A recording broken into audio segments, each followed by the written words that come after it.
Hi there, welcome back to the channel. Today I want to talk about wire cutters.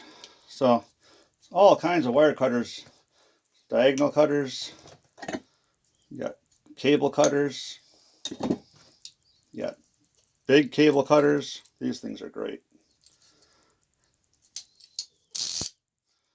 So you put some big cable in there to never put your thumb in the hole.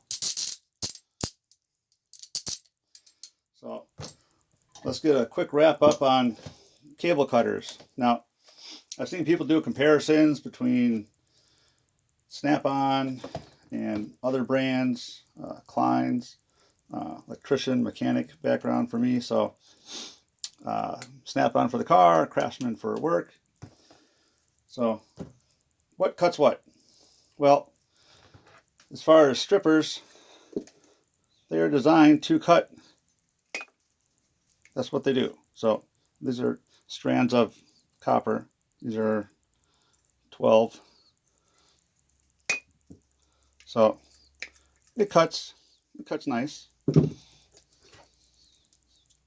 a smaller one, a little bit more effort. But as you can see, one's quite thin, one's quite thick. It's only about 3 times the size. So a little heavy duty, light duty. But depending on what you're going to be doing, if you're doing a lot of cutting, I'd bring a pair of diagonal cutters. It makes cutting a lot easier. No effort at all. Now, along the line of a specialty tool would be these for when you're trying to cut something further. These don't give you more leverage. They just allow you to cut. Actually, there's a little more leverage, but they allow you to cut something further in. So if you're cutting something inside of a box, for example, if you're trying to cut a wire inside here, you want to get to it and cut it, that would work great for that. So there's also the cutters on needle nose. Lots of things come with cutters. See, they work pretty good. These are 30 years old, still work great. Matco, don't underrate Matco. So I wanted to give you an example of, so these were, I'd call these a fail. These were channel locks. I was very excited when I bought these. These are going for my battery, for cutting battery cables. We used to scrap a lot of cars after we'd buy scrap cars, take the engines out, whatever else you need, and then you scrap the rest. But it was easier to just cut all the cables that you're not going to be using. So it's supposed to be able to cut a battery cable. I will demonstrate that it won't cut this. Ugh, not even close.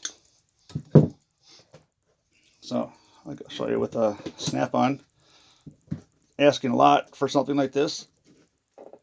I'm sure with some effort I can slowly get in there and cut one at a time. But that's when the right tool for the right job. Did it lock? Yeah. So that's just ratchets. Let's see if I can get that on screen for you there.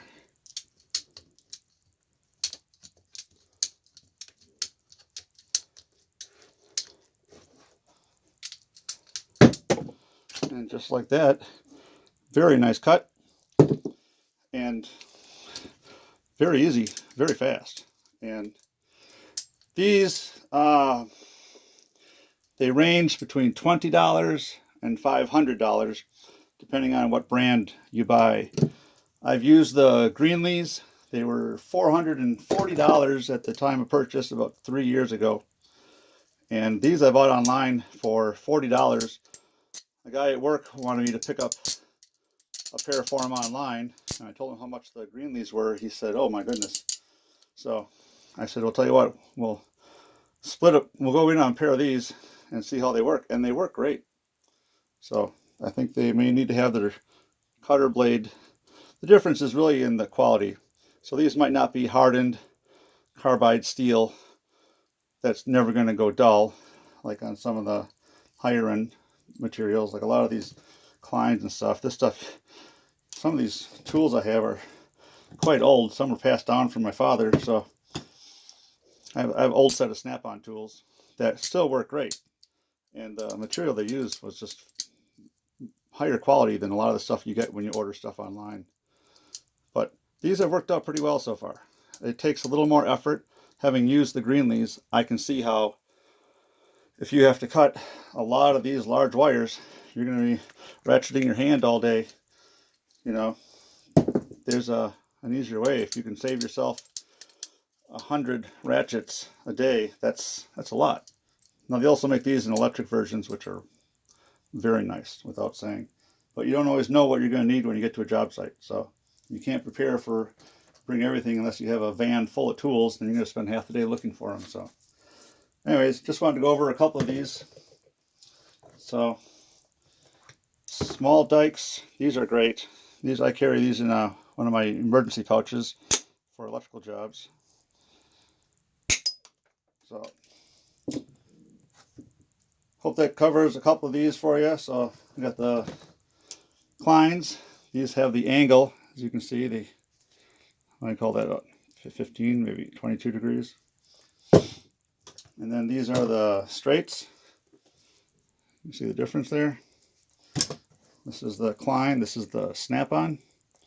You can see straight. Very similar. This one just happens to be an inch longer. And compared to this one, also straight.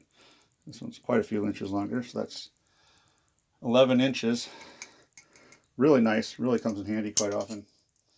So, as an electrician, I have a gang box, and I have a couple pouches for various jobs. If I'm just going to one person's house for one repair, I carry a certain bag of tools. If it's unknown repairs, I'll bring a different, bigger bag. If it's a job site, I bring a lot of stuff. So, all right, just wanted to have a quick wrap up. Oh, I didn't get to cover this. So this is the Milwaukee brand tin snips.